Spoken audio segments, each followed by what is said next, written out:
This is going to be a big storm, and it is going to have a dramatic effect on the east.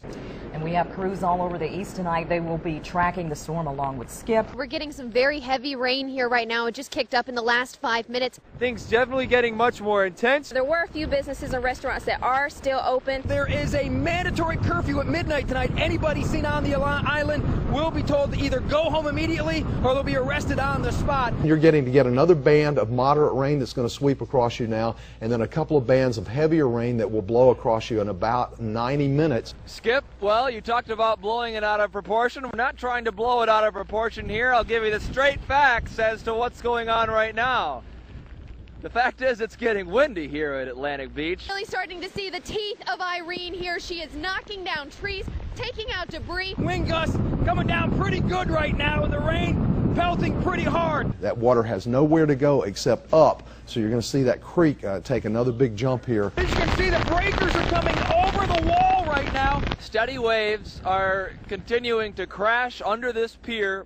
At some time over the night, Irene just picked it apart. Unfortunately, the rain and the wind has not let up, and until it lets up, it's unlikely that any of these problems can be solved. A canopy at Wayne Service Center was knocked to the ground in the winds of Irene, and even trees were snapped and left branches hanging pretty dangerously along the sides of roads, and even stoplights fell victim to Irene, blowing in the breeze above the highways. And even the town dock suffered some damage from water being pushed up into the parking lot, and a huge tree came down near downtown Swansboro. This one brought down by Irene's winds.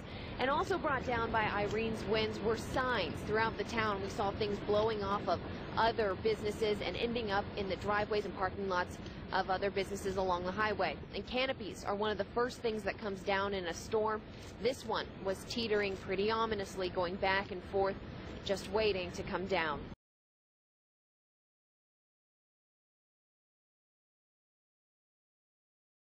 We're about to see a press conference here hosted by Pitt County Sheriff Neil Elks. Now, this event happened on Saturday night. What you're seeing in your on your TV screen is the Pitt County Sheriff getting ready to give a press conference to the public, to the media.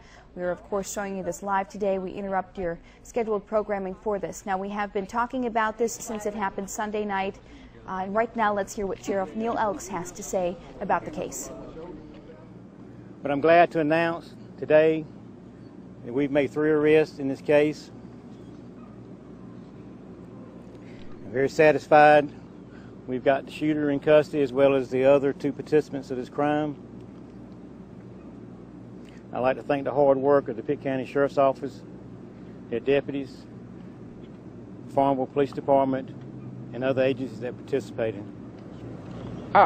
All 3 had active roles in this case. All 3 were charged with the same thing, and all 3 have active roles.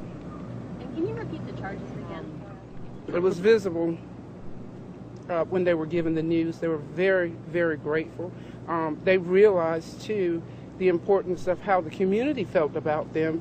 Talk about later. This is hot off the press, guys. I mean, the warrants were signed less than 45 minutes ago. Can you tell us about your reaction when you heard you had these guys in custody, you had the right men? What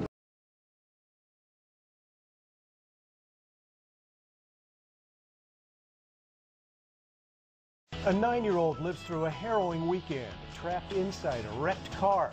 We get all the facts on her incredible ordeal.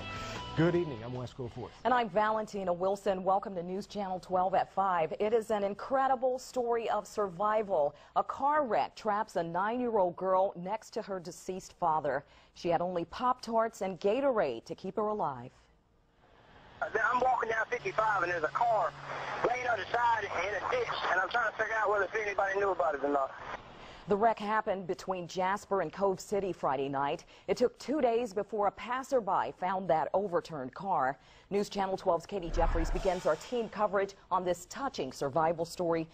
Well, on Friday, 9-year-old Jordan Landon and her father Doug went on a quick trip to the store, but it was 2 days before the pair was found in an overturned car. Doug was dead, but Jordan had survived on Pop-Tarts and Gatorade, waiting for help. A car accident turns into a battle for survival. Our cameras capture rescuers surrounding Doug Landon's overturned car. Now, Jordan's mother told me that Jordan is okay. She only had some scratches and some cuts, but emotionally she is very upset that she has lost her father. And Jordan's mom was adamant that her father would not have been reckless. He would not have sped with his daughter in the car. Now, Highway Patrol has sent a trooper up to the hospital to talk to Jordan to see if she can offer any insight on the moments leading up to the crash. For now, we are live in the newsroom. Katie Jeffries, News Channel 12. Great details there, Katie. And Jordan's relatives tell us tonight they expect her to be released from the hospital soon. News Channel 12 has also learned the father and daughter left a convenience store not far from their house just minutes before the crash. The wreck happened very close to the family's home near the corner of Highway 55 and Turkey Quarter Creek Road. Douglas and Jordan Landon had just visited the Jasper Mini Mart there at the bottom of your screen. News Channel 12's Jamie McCutcheon continues our team coverage. She has details now on their last minutes together. Val, that Jasper Mini Mart is just 2 miles from where the crash happened.